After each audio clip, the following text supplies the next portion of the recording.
DL, what's going on? Just a lot of building. Yeah, I mean, you've been building in audio for about, 20 years?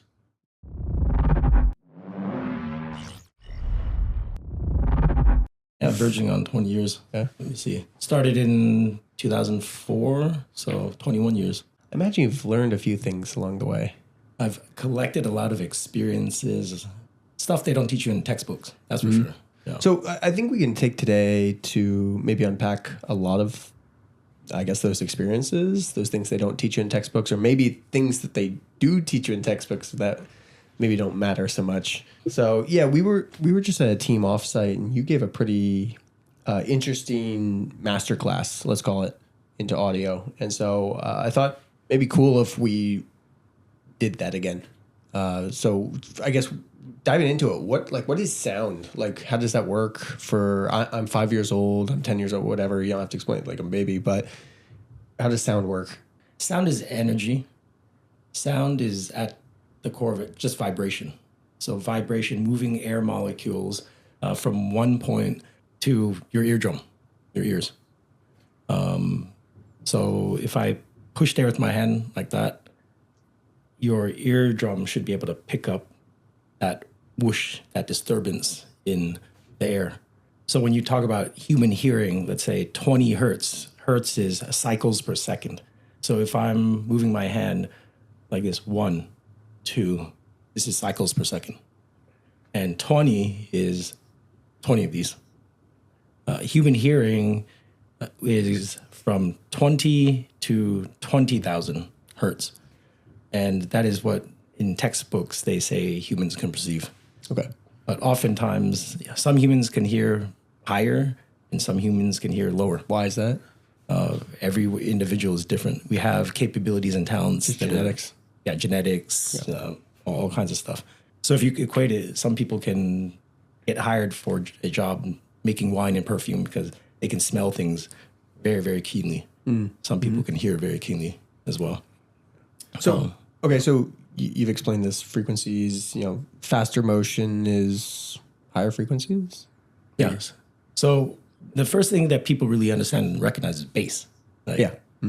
What is bass? Bass is low frequency vibration. So 20 hertz up to 250 hertz, something like that. It is very slow moving, but masses of air, a lot of energy. High frequencies are much faster moving. They're almost like you're in a room and you're just present. You're feeling things around you. It's the openness. Yeah. It's the openness. Whereas going back to bass, you don't actually just feel it through your ears or hear it through your ears. You actually feel it through your body. Like the bones, your head, your face, all that's involved in. We have hearing receiving bass. bones, right? Yeah, we have hearing bones in our head. We listen through portions of our skull, your teeth even. They had lollipops that they sold before. You can listen to music by, putting it on your teeth. So you hear with your body. You feel sound through your body. It's not just your eardrums. Interesting. Cool. Okay, so that slower moving, I feel that's lower bass. What, like mids, highs, what are those? Yeah, so mids, humans were evolved to be very sensitive to speech. It's how we communicate, it's survival. Yeah. So we evolved to be very, very sensitive to speech and speech, singing, a lot of the very special chords in guitar, violins, bass, those are the center of hearing for humans. So that's the mid-range. So 1,000 hertz, right about there. We're very, very sensitive as humans to that. Bass, not so much. Ultra highs, that feeling, not so much. So that would be the mid-range. Okay. Nice. And then highs are, nails on a chalkboard. Is that high? What is that? Highs again. Think about hissing. Okay. Hissing, very, very. You reach on the air of just like air. Yeah. Right. But instruments, the very, very precise, detailed sounds. Like that salt on a dish. Okay. That would be highs. So I see it. Okay, it's maybe like a funnel. Bass is this kind of it's a little blurry, foggy, but then you get to the end of that pinpoint, and those are the highs, and it's very precise. And then the middle, it's more attuned. Yeah, we as humans can understand the mid range very, very well. Okay. All right. My 10-year-old self now has a good understanding of sound, but how do we hear? Like, yeah, how do we actually hear? Do you want to talk about spatial, or what do you? Well, I think we can get there. Like talking about like localization, I guess. Yeah. So I guess it comes down to spatial. Yeah. Like it's sound is a wave here. It's a wave here. How do I interpret that? Right. To be around me in my environment. How to make use of that. So when we talk about frequency response, or we talk about just a frequency range, yeah, that's, I would say, a one-dimensional interpretation of sound. Oh, definitely. There are so many dimensions to it. So you can have the entire frequency spectrum, and I strum a guitar, and a guitar actually makes up a whole spectrum of notes that is signature to that guitar or signature to that violin. Then you add on another layer. Is it 5 feet in front of me, or right in front of me, in front of my face? Is it left or right, up or down, behind, and how many things are in front of you, and how are they coherent, or how are they separate? So distance is very easy. How loud is something? How soft is something? If something's very loud, intuitively your mind is already deciphered this as it's probably close, right? Is it left or right? And that goes into, do I hear it louder on the left or the right? So you can tell if something's left or right. Then you get into positional pieces. Is it behind me? Is it on top of me? Under me? So if your eardrums are in your ear, you hear with your body, you have earlobes. Right? This is in the history, like the head transfer function. It's individual to each of us. Right? Everybody perceives sounds differently. But the learning there is that if a sound is behind you or in front of you, there's a very big difference. If it's in front of you, you get exposed from a point source. The thing that's making the sound, you get exposed to the full spectrum of sound. Okay. Right? If it's behind me, and that same sound comes through to my eardrum, it has to go through my earlobes, through the back of my head. It's a barrier. It's a barrier. Yeah. So it ends up blocking highs and mids in a very calculated way. Okay. That your mind interprets and understands. So when that happens, your mind can do the calculation and say, oh, wow, the mids or the highs are missing in this proportion. My right ear is listening to it the same, but it's missing in a certain proportion as well. And then, boom, position. Wow. 5 feet back that way. Right. Okay. So only the lower end is making it through really clearly. And Say that again? I wouldn't say only, but the lower end, the bass, that comes through with really no issue. Bass also gets disrupted by things in between. Mm-hmm. It's not that nothing affects bass. It's just that your body can interpret the bass differences. Okay. It still goes through buildings, and that bass frequency, by the time it goes through a building, is still altered. It changes. Yeah. The amplitude changes. Yep. Right. But that's why, elephants are able to... Yeah, elephants communicate over miles because of that low bass language that they do. They do this thing, and then 5 miles out, another elephant hears them. Yeah, same with whales. I know that's from water, and that's different, but... But it's the same thing. Yeah. Whales can hear underwater because that signal that they produce is so low, so slow that it penetrates water. Yeah. Whereas high frequencies, they're dead straight away. Right. Huh. So the understanding of sound and how we perceive sound, before we talk about, soundware and what we build here is like headphones originally, speakers, or we don't need to go into the whole history of it, but who had the idea of putting a speaker in the ear, and what was the industry like, maybe 20 years ago when you were getting started in it? Headphones were not everywhere from what I can, interpret, it was maybe a studio engineer had a pair, Right. but an everyday person had those little, cheap little, Walkman. Yeah, but that was it. Right. If you take a look at the industry back at that time, like there was very little truly portable audio. Like Yeah. the Walkman, CD players, you walk around, it wasn't really at the apex yet. The quality was not there. And the people who had over ear, they were in studios, they were making music. It wasn't a mass consumer thing. Mm-hmm. People who listen to stereos at home, they really put focus on it. People who listen to headphones, they usually did in the studios. And it wasn't until the advent of the MP3 player, iPod, that it became a different matter. Because those people who are at home listening to high-end stereos and speakers, and this is, my time at Monster, we were seeing our profits and revenue just take a dive. Okay. Right. So we saw the entire switch from all these audio files at home now switching to portable audio. Yeah.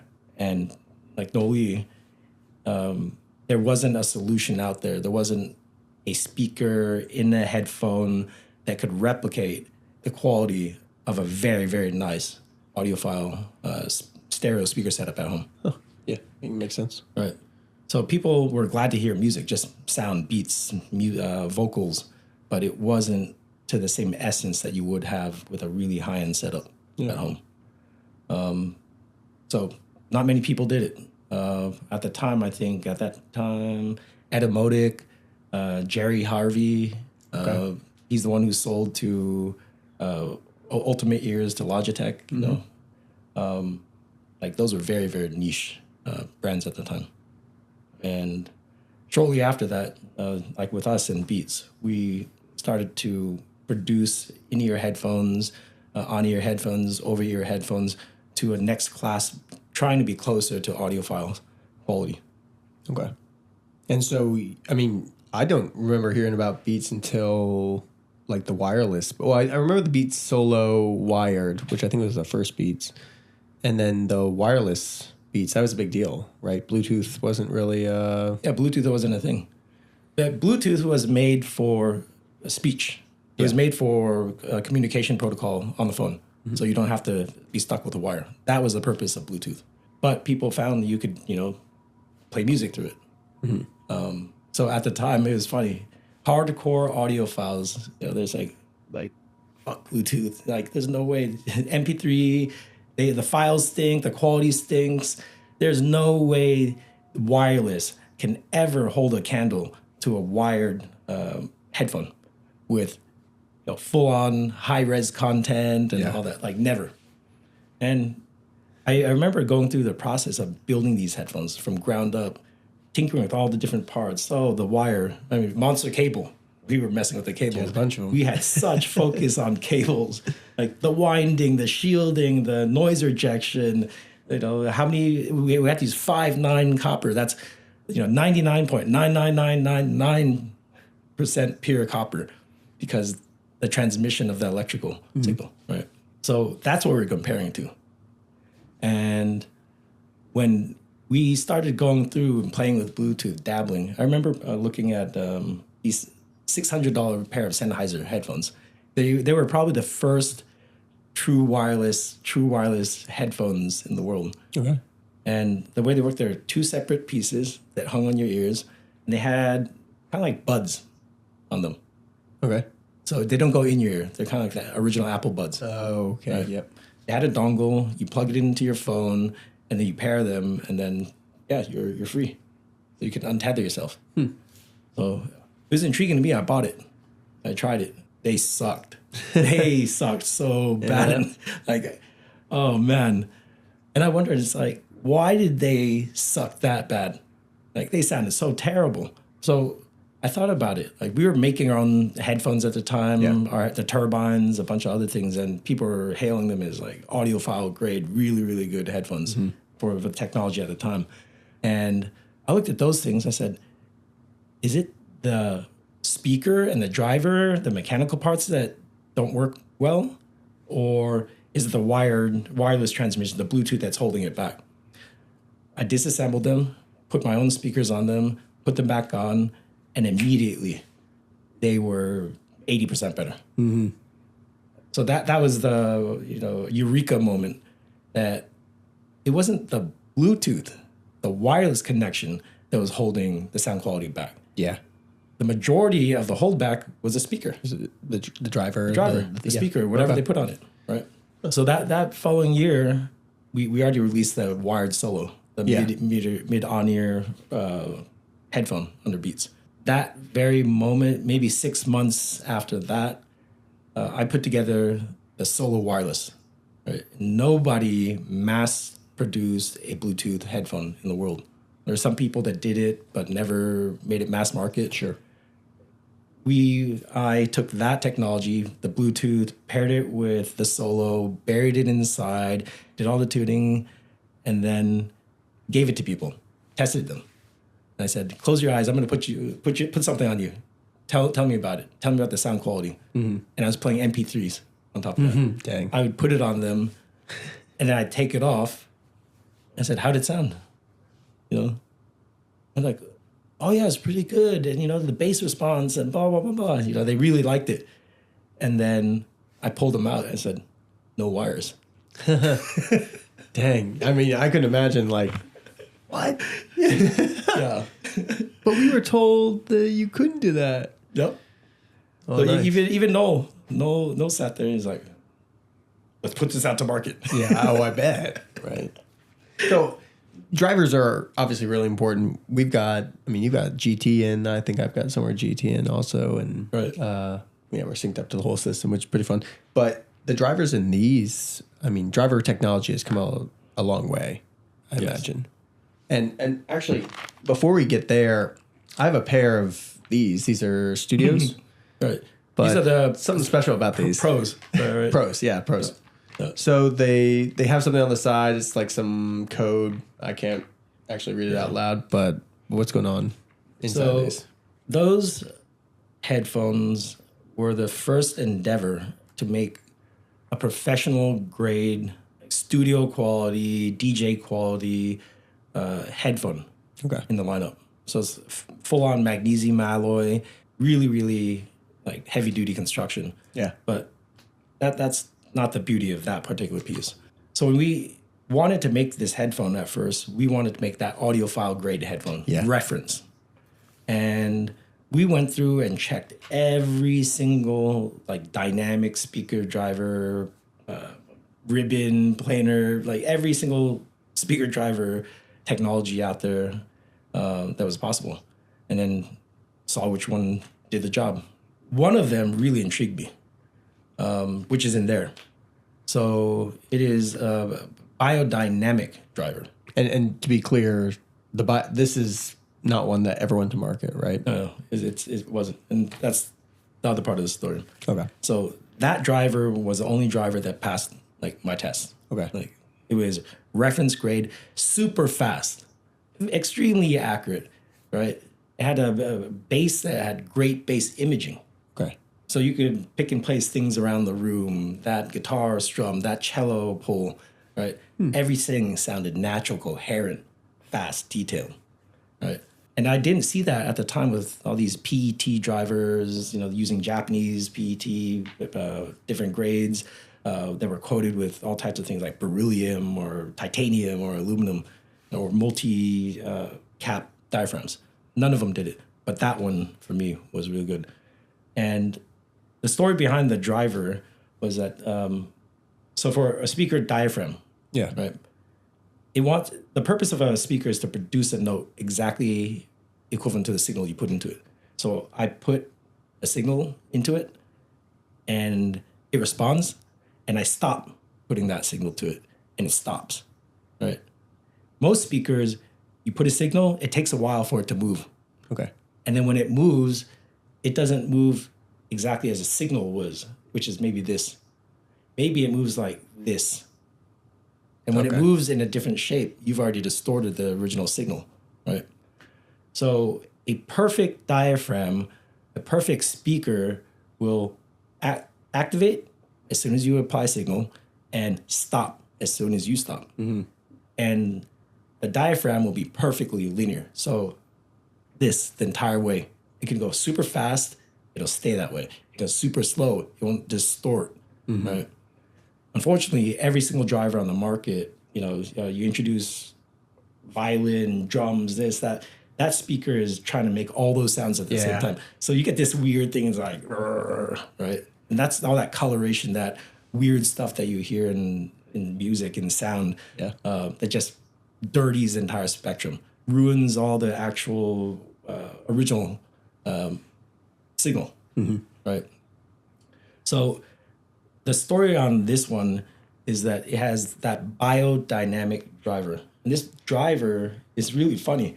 It's pioneered in Japan. And the way they made it is they took bioorganic matter, right? Cellulose, biocellulose. And then afterwards, think about a piece of wood or a leaf, right? When you take a leaf and it dries up and crinkles, and at the end of fall, and then it crinkles up, you're just left with a structure, right? And then the things that actually held the leaf together, right? So in this process, it was similar. They took a bunch of this organic matter, they introduced a bacteria into it, and then this bacteria sat there and ate everything that was useless, and then reinforced the entire structure. So it's this ultra light, no useless parts in there, just pure structure. And the structure got like reinforced on top of that? Yes. Wow, cool. Very cool. So then afterwards they take that and they turn it into a diaphragm, and you're getting ultra light, naturally made structure that, I don't think humans could produce at the time. Yeah. Wow. And it's just flat. So it's not this weird thing like this. Yeah. No. Well, it's fun. You let me hear these, and I was listening to them on a few plane rides, and they had to warm up a little bit with something. You have to break them in. But yeah, like you said, snap, snap, snap. Like it's so cool. Yeah. So unfortunately, that didn't make it into the market. A little too expensive. It was like a Lamborghini engine and a Honda, right? And Jimmy and Dre, they listened to it and they're like, no. They said the reference song was 50 Cent in the club. In the club. When it has that bass hit, it was too clean. Didn't feel muddy like the club. Yeah. They wanted it a little dirtier. So we ended up going back to dynamic cool. PT driver. Well, very cool. And yeah, we've gotten to a point now where obviously drivers, I imagine, have gotten a lot smaller since you've started. But we're down to what, 8 millimeters now in Soundware? In Soundware, we're 8 millimeters. But you're able to do so much with that. Like if you've heard Soundware, you understand that, okay, it's doing a lot of the sound replication that something like this or the Sennheiser HD800s up there are able to do from a very clean positioning, very sharp, very you get what reality sounds like, maybe even a little bit more, right? Right. And getting to the point of really being able to close your eyes and I'm there. Truly, right? So how are you able to pack that, what was this, 12 years ago? You made 12 years How are you able to pack the clarity, the detail of that into an 8 millimeter driver? I know there's some secret sauce. If I told you, there, I have to kill you. Oh, damn. Oh, man. Well, let me start first. There's other driver technology, and people have gone different ways. The balanced armature, there's balanced armature, there's ribbon, there's miniature planar, magnetic. Yeah. There's a lot of different drivers out there. And to everyone their own. Right? Yeah. I remember when we first started this in 2005, 6, balanced armature was all the rave. Yeah. Right. And they're extremely expensive. They're expensive. Balanced armature drivers were made for hearing aids. Because hearing aids, these needed to fit inside your ear canal, be as close to your eardrum as possible so that it doesn't need all this energy to drive it to make a sound. Yep. So how do you do that? You make the room smaller, right? You introduce a small noise in as small a room as possible. That's how you save energy. Okay. So balanced armature was made for hearing aids. And people like Jerry Harvey, there are a few people at Etymotic, they were the ones to utilize this speaker technology, this sound reproduction technology, and apply it to headphones. This was like the like made for people, molded to their in-ear ear. molds. Yeah. Etymotic was not an in-ear mold, but it was this really tiny tube with triple flange, just like plug in your ears. Right? But to me, if you ever took a single balanced armature at the time, it's just really quiet. The range is very limited. Yeah. So what ended up happening is, in order to get the entire spectrum, they'd have to like stack, 3, 4, 5, 6. What's it at now? Today, 10, 20. 12, something stupid. So that's one technology. And my only critique of balanced armature technology at the time was that you're taking all these drivers and you're trying to make them do the same thing in different frequencies, right? Or different parts. And when you do that, there's an incoherency. So imagine people, they have to row the boat. You get a team. Oh, I'm aware. Right? Yeah. If one person, you did a lot of rowing. Yeah. Right? Yeah, no, if you're rowing and we have a lot of words for it, but the whole boat, you're on these sliding seats. And the main word for it is check. When you have someone who's not in the same exact motion of their body, like the mass is moving at the same time, you get this check in the boat, and the boat actually, you can see it move forward and then checks backwards in the water. Right. It actually moves backwards. So I don't want to be that guy. No. But yeah, so you get, what are you talking, you're trying to phase these all together at the same time? And so if everybody is trying to play one piece of music, every driver is trying to do that one sound in that one moment perfectly, but one of them is different. Yeah. You already got a problem. Yeah. So if you take 6 of them, and I don't know if people know this or not, but anything you ever build is not the same manufacturing-wise. Sure. You make buttons. Every button is different, even though it's made on the same machine. Every iPhone has a different tolerance, size, weight, very slightly. So with speakers, it's exactly the same way. They all have a different frequency response range. They all have a dynamic range response that's slightly different. So every single speaker is different, and you put them all together. Oh, you don't. Yeah. How are you going to control that? No. It's impossible. So the tolerance, the margin is +1 maybe, but those +1s start to add up to even +6, if it's 0.2, 0.02. Yeah. You will eventually hear that. Okay. Yeah, so that makes sense to me. So balanced armature, ribbon, talking all these, we have what's called a dynamic driver, but it's a dynamic driver that has taken thousands of trial and error and perfecting a recipe, to bring it to this point. The audio industry is really small. It's like a chef's world, right? Chefs know other chefs.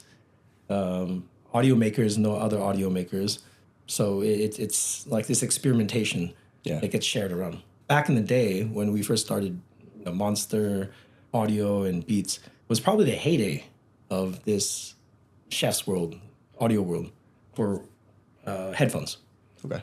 There were a lot of masters like Takai-san from Final Audio. For sure. I've had the privilege of working with him, speaking with him. I think you have some back there, right? Yeah, I think so. That's it. Right here. Yeah. Left that open. Why not? Yeah. We were colleagues, so we shared a lot of our works with each other. But when he was doing these, what they call them, metal brothers. So you go to Japan. Yeah. And they'd have, he believed in just the weight, inertness of material being the essence of design. Okay. So he was selling these in-ear headphones. They're literally this big, the size of my ear. Oh, no, maybe not that big. Maybe something like that. Okay. Full metal, lathed. These things weighed a ton, right? And then inside is a speaker. So if a speaker played, the actual housing did not resonate at all. Whoa. It was so heavy, right? So you literally have to hold them in your ear, something like this, in order to play it. So eventually, he wanted to make over-ear headphones. So these were the very first ones that were made. He gave a unit to me, and this was actually before they made it. You know, Dang. Oh yeah, they still got a code on the side. yeah. And a tap on the housing. That thing is. Yeah, dang. I mean, yeah, half. They're weighty. They're hefty. I couldn't imagine wearing these for more than like an hour. So, Yeah. I mean, they're comfy. Yeah, it's nice. He was meticulous in his material. Wow. Yeah, if you pull this out, this is like tactical. Yeah, wow. Yeah. Exactly. Oh, cool. Yeah.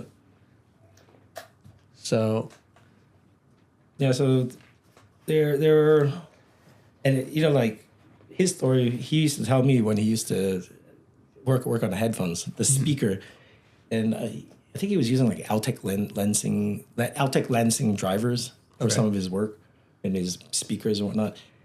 He would go about, let's say, a pair of headphones like this. yeah. Oh, put them on, play some music, and then afterwards, oh, this doesn't sound right. The bass isn't fast enough or something. You take it all apart, take the coil, the copper coil, take 2 coils off, resolder, put everything back together, put it back. And it's like, oh, now I don't like, it doesn't have enough highs. Take it and like, poke some holes in the baffle so more highs go through. Like that was like how people cook. Yeah. Right? So that process of tinkering and really refining through, trial and error is what has brought Soundware's speaker driver, the dynamic 8 millimeter, as small as it is, to the performance it outputs now. Yeah.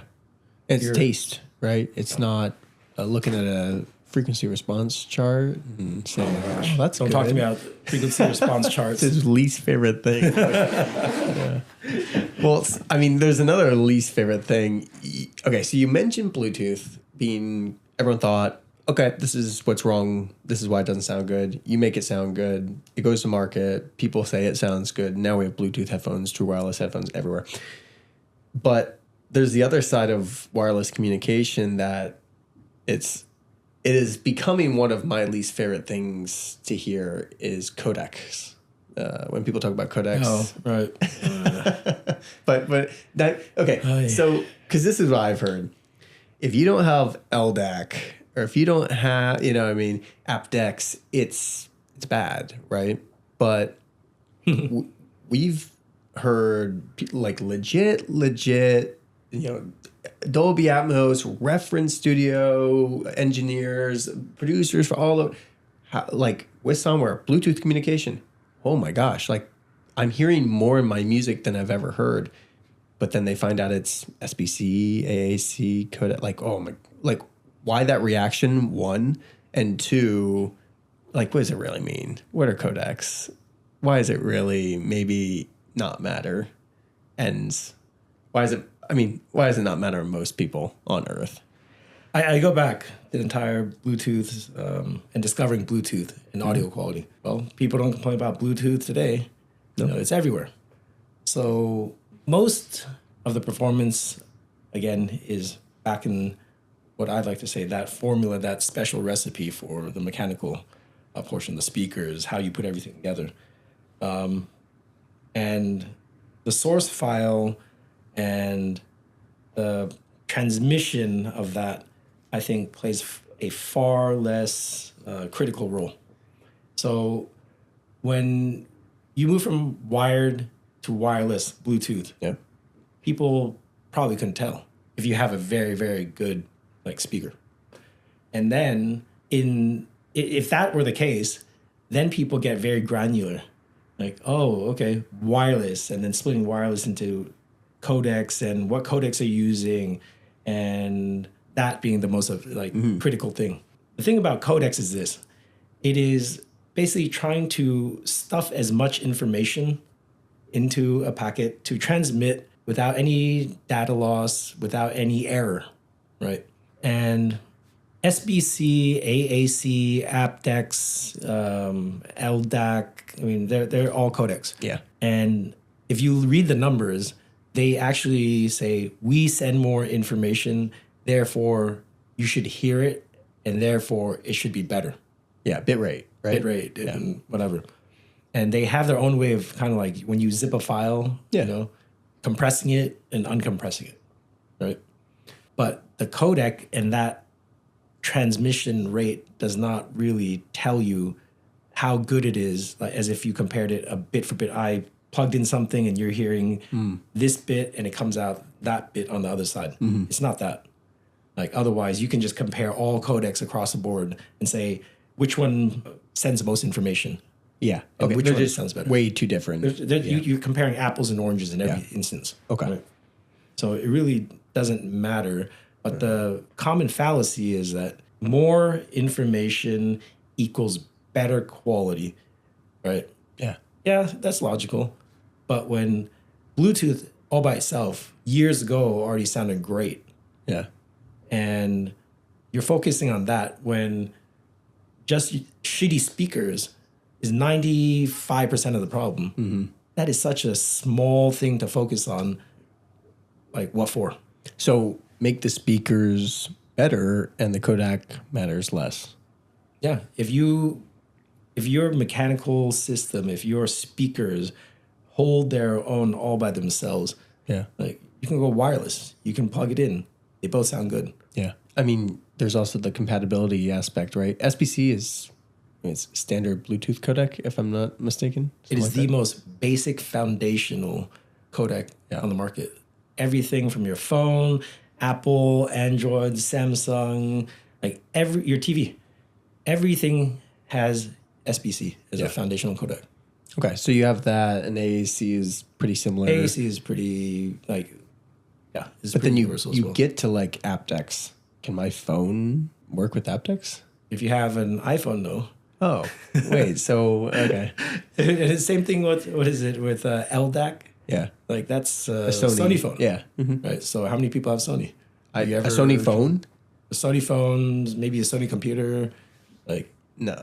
I mean, maybe someone.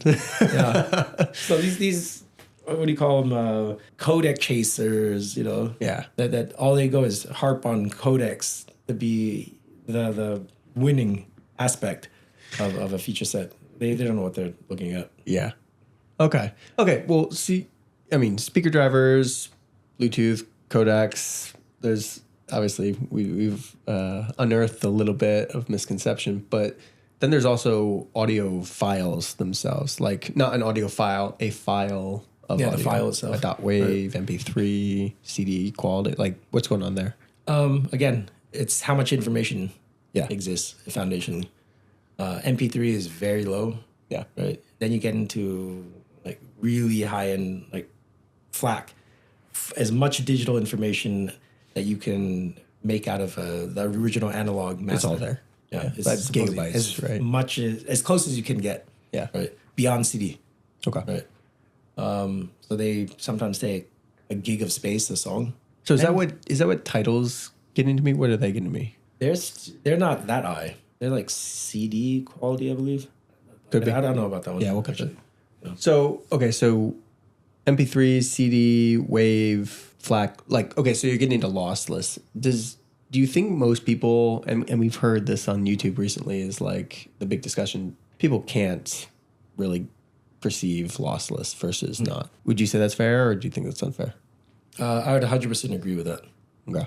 And the reason is when I'm one of the few people, the rare people in the world who have had the ability at a system level when we're making things to sit there and switch between, I want to try lossless, I want to try aptX, I want to try aptX Plus, I want to try SBC, AAC, LDAC. When you build a Bluetooth headphone, you can actually go through the entire menu and then sync it to all that and listen to the same song over and over on the same headphone. And I wouldn't say there's no difference. Yeah. There's such a small difference, and I would say that I have a okay ear for this stuff. Yeah. Golden ear. And I can perceive it, but it is so minuscule. Yeah. And this is off of my speaker technology this is off of our speaker technology that can show you everything. Yeah. Right. If you're on another headphone, you would never be able to hear this. Okay. Well, okay. So and that makes sense. You hear recently Apple had their lossless, but I think they're wired. So like They're wired. whatever, it doesn't matter. But then MKBHD was like saying the same thing. Like you guys, I guarantee you, 99% of you out there, maybe 99.9, cannot tell the difference. And I sat there with you once too. It's like, yeah, maybe they're different, but I don't know which is better. Hey, Devin, hold on. Do you hear this? Oh, wait, here.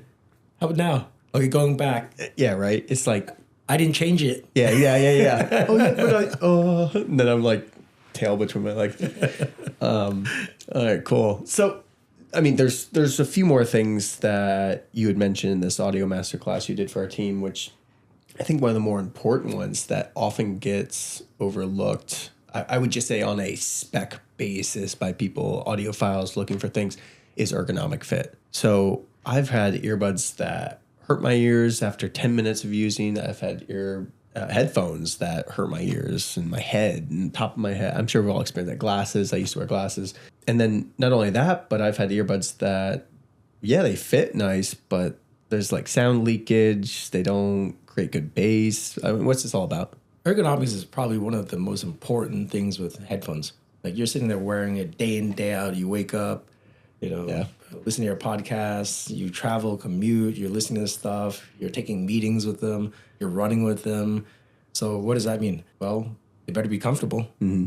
They better support the sound and the sound quality of the headphone, and they better stay in.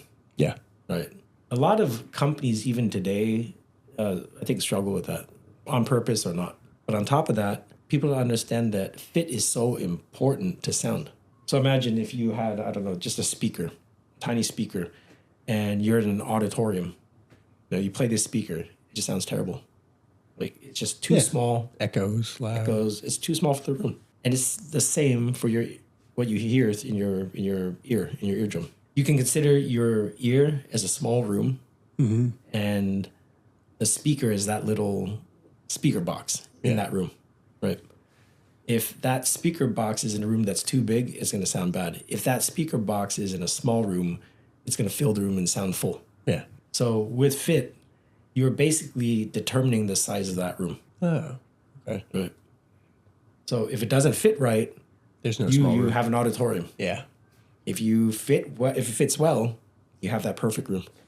So that's why ergonomics and fit are very important. You determine the size of your room, and you're listening for hours. You don't have to sit there and worry about moving around and disturbing the size of that room and changing the audio quality. Okay, so it's not just I want these things to stay in while I'm running. It matters across the board. It matters across the board. Okay, and then not only that, but I mean, these are headphones and earbuds generally, but specifically Soundwear are used for production, are used for gaming, or for things that people do for a long time.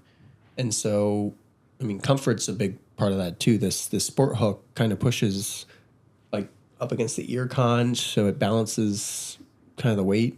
Right. It determines the force that the tip sits in your ear.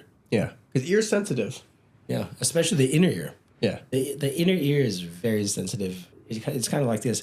If you apply pressure to any point that has blood in your body, full of blood vessels, you'll start to feel pain, mm-hmm. no matter what. Just even the tiniest amount of pressure, right?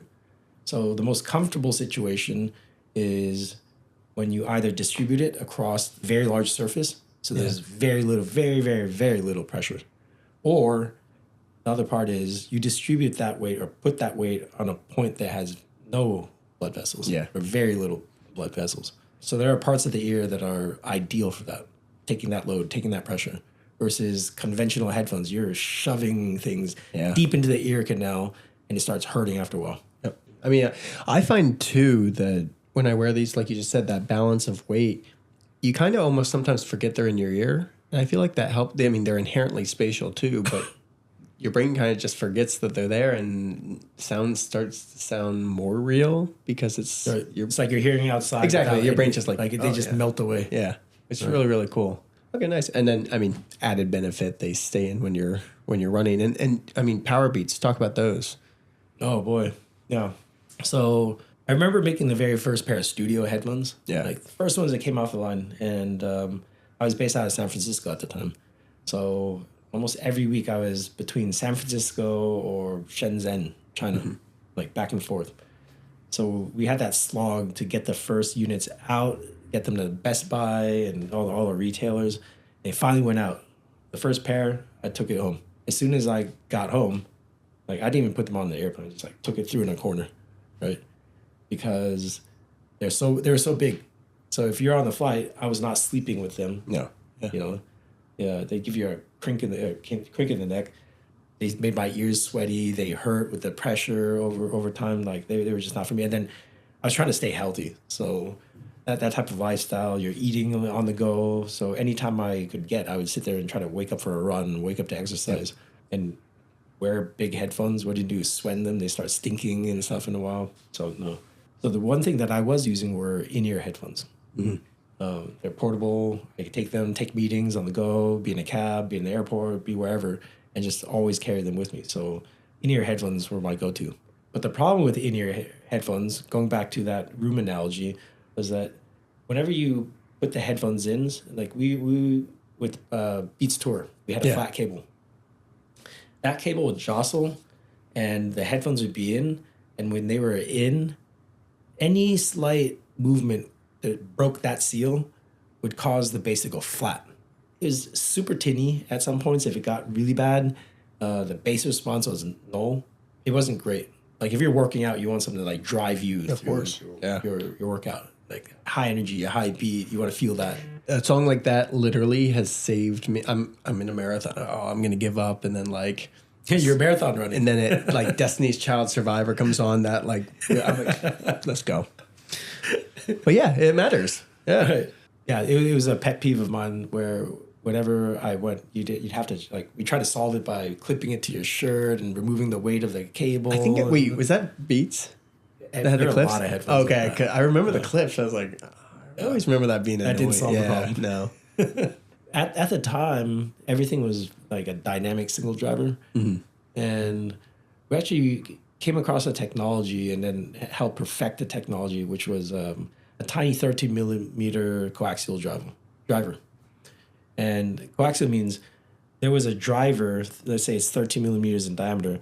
There's an outside, right, very large, and there's an inside. Okay. Two separate drivers. The outside's purpose was to produce bass. The inside was to do mids, highs. Right? In combination, they produced the full spectrum. And the beauty of this driver was that you could put in your ear, jostle it around, and that bass driver portion of it would sit there and compensate and keep that bass at a very like acceptable level. Yeah. It was a crazy, spectacular driver. It was so good that even when Beats sold to Apple for years in the Power Beats wireless, Beats wireless, they were still using that driver. Yeah. I mean, Power Beats, I think, is still, I think it's the best-selling product besides AirPods. It might even be with the amount of SKUs AirPods have now. I think Power Beats is one of the more successful selling to date headphones. And I heard a stat about it the other day, but I forget what it was. It's like something to that degree. You see it, right? It's had that hook at a signature cross piece. I see it all the time still, too. Yeah, good. So getting then, you have coaxial, codec, all these specs, frequency response, if I even dare to utter the words. You talked about a little bit earlier, too. On the other side, it's taste, right? You have specs, and then you have the actual experience. Like, I mean, which matters more? I think I know the answer. I think we all know the answer. But to you, like, I mean, what matters here? When I first started my career, I was very, very into specs. We did the entire, measurements of frequency response, distortion, harmonic distortion, impulse responses, waterfalls. Yeah. Like we tried to figure out all the parameters, all the things that define the subjective experience. Yep. And eventually, I found that they point you in somewhat of a direction, but ultimately, you just have to experience, and you have to go by instinct, just like cooking. And I mean, here, would you ever cook just by looking at a recipe book and then replicate it and serve that as a 3-star Michelin dish? Oh and no! expecting to pass the 3-star no. Michelin. In fact, standard. I've bought some cookbooks from some pretty cool chefs, and then I'm like, why didn't this turn out as good? Exactly. So just because on paper it's like, oh, a spoon of sugar, some salt, and oven is 350 degrees for X minutes. Like everybody can do that. Yeah. Right. And then on the other side, you're like, how much sugar is in this, and how much salt is in this, and when you taste it, dude, what kind of salt did you use? Yeah. How long did you keep it? Did you what tomato did you choose? How firm was it? Was it ripe? The iterations and the artistic value in the process is what generates the final experience, the final outcome. And unfortunately, I think a majority of the industry has lost that. Yeah. Everything is, I have to have these feature sets at this price point to beat a competitor, to get into a store, and they lost themselves. And that's very hard to get back. I mean, chefs take a long time to be able to master making food. Even different chef. Look at shows like Chopped or whatever. Yeah. You all have the same ingredients, and then someone just obviously wins because they have a better control. But then moving past that, you have chefs who have their own gardens and know where every piece of, I mean, even the equipment, they know how, it's not 350 degrees, it's 352, and I specialize in Italian. You make Exactly. Chinese food. Yeah. There's so many techniques and variations. Yeah. There is no perfect. They're very beautiful, versions of every single one of those. The audio is like that. Yeah. And there's not too many people in the world, I don't think, that still can engineer that full experience to today's like manufacturing and mass produce realm. What's that movie? And it's just coming to me now. It's the chef or it's the one with Fines. Oh, is it a food truck one? No. It's the Menu. Oh, yes. So the menu, when it's like he's making each person that comes, and spoiler alert, go watch the movie, it's good. But each person that he invites is like a archetype of a person that he despises, right? Because each group has ruined cooking for him. And it's not till the end, someone comes who's not supposed to be there, and then she kind of appreciates, and even kind of in her own way brings that with her, but appreciates him for who he is. And like he makes a cheeseburger for her, but he enjoys it so much because he's making it like exactly how he wants, and he knows that she's going to enjoy the experience. True experience. Yeah. Truly look at. Not for I need to write an article about this, or it's like, it's purely just the human experience. Right. And I love that movie for that. So, and I mean, to the point of Sonware, right? These were sent out to a community. We kind of prototyped the form and everything with our community. But granted, you had worked 20 years on these drivers. So we had people who got these. And like you said, they have great studios, $1 million studios at their house. There's some, and all the way down to people who've used AirPods their whole lives. The reaction of, I mean, it's all the time and care and like attention to detail and everything you put into the experience, that we had people who were such haters who are like, these are not gonna, and then they hear it and they're like, literally on Discord, they're like, I was wrong. I'm now your biggest fan. And they've been with us for I'm like not going to mention years. names. Yeah. So trolls. You have, we have a few more things here that I maybe want to discuss. Bluetooth is one thing, but Soundware, especially GTs we have and there's more on the market when it comes to over-ears, the Maxwells by Aldez. There's Steel Series has Game Buds. There's a lot of applications of headphones and earbuds, and not so much for earbuds, but definitely for headphones for gaming. And there's a different type of transmission that is becoming more popular there, and that's the 2.4 gigahertz transmission. So what's going on there? So Bluetooth is also a 2.4 gigahertz. Yeah, 2.4, 853, whatever. So yeah. 2.4 gigahertz is just a band, an operational band for communication. Mm-hmm. It's like... I mean, Wi-Fi is 2.4, yeah, right? everything is 2.4. Yeah. Like, so it's just a carrier band. And the analogy is like, it's a freeway. Yeah. It gets people from point A to point B. Right. That's 2.4. Bluetooth operates in there, so maybe that's the lane on a freeway that motorcycles can go through. Okay. Right. And there are many ways to utilize that road. So when people mention 2.4 in comparison to Bluetooth, Bluetooth is set. It's standardized, worldwide to conform to all these different standards. It has to be able to do communication. It has to be not prone to error, and error, what do you call it? Oh, what do you mean? Against error. So what was I saying? Freeway, combats, air. So there's many ways you can use these roads. Yeah, so Bluetooth, Bluetooth has been standardized amongst the consortium in the world to comply with all these different features. Wait, so Bluetooth, it needs to work. Every device needs to be able to work on the same. Communicate the same language. Be error free when it transmits the data. It's ubiquitous. Yeah, ubiquitous. Okay. Yeah, so you have your confines. Okay. So because of those rules, it dictates how the information is transferred, compressed, uncompressed, and how point A, point B, it has to be the same. So speed, latency is roughly going to stay the same.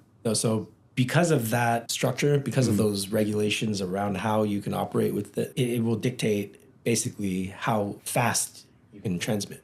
Yeah, exactly. Like the speed limit of that road. Yeah, the speed limit. Yeah, okay. Because it's dictated. Versus, let's say 2.4 is road. I just built my own road. I control the rules. I can set the speed limit. I can set, where it goes. So that's basically 2.4 as we see with a lot of transmissions. So if you have that capability to be totally free, build your own road and dictate the speed limit and how everything works, which cars can go on there and stuff. Yeah, you can do a lot with that. And in the case of 2.4, as a lot of companies are advertising today, it's faster, lower latency because you don't have to conform to the rules. You can make your own rules on how you utilize that path. Okay. Yeah, so I mean that's how we're able to get down to 20 milliseconds, like imperceivable latency. Yeah, 20 milliseconds. Yep. And you get a whole lot more, I guess, data preserving, bigger. Yeah, you can transfer more data. Yeah. Faster because we don't have to comply to normal rules. Yeah, nice.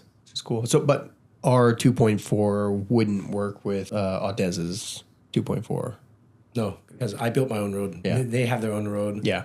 Okay. So yeah, you can't come on my road. Okay, nice. So you kind of have this Bluetooth, this 2.4, and then kind of going back to the original wired. That's still something people use, and wired is still the best connection. Yeah. It has zero latency. It gives you the source data, the source file, info.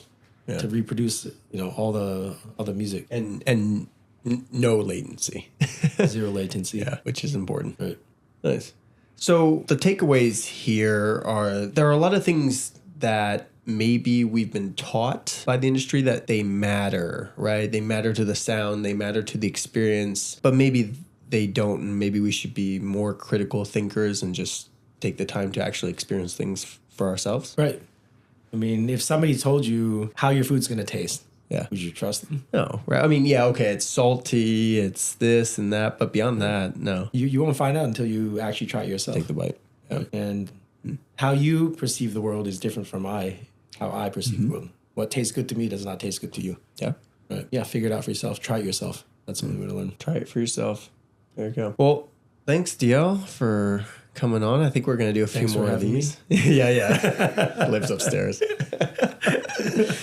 But yeah, we're going to do probably a few more of these master classes, maybe different topics, but I know you have 100,000 more stories about audio in the industry and some people who have done some amazing things. So, I mean, I see some AP exclusive Audemars Piguet beats up there. I'd love to hear that story sometime. And we've got a bunch of other headphones back here that would be cool to hear about. So yeah, I have a little collection. Yeah, big time. So super cool. We'll catch you next time. Thanks everyone for tuning in. Thank you. Make sure you subscribe, do all those things. If you're inside the soundscape, check out Sam Barker, his latest drops. I think we're going to be on episode 3 by the time this rolls out. So they keep getting better.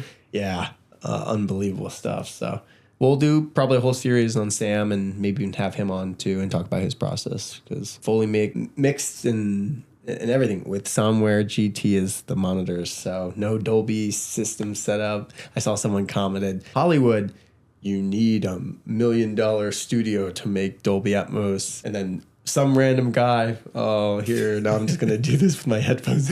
And it sounds spectacular. So, well, thank you guys. See you next time.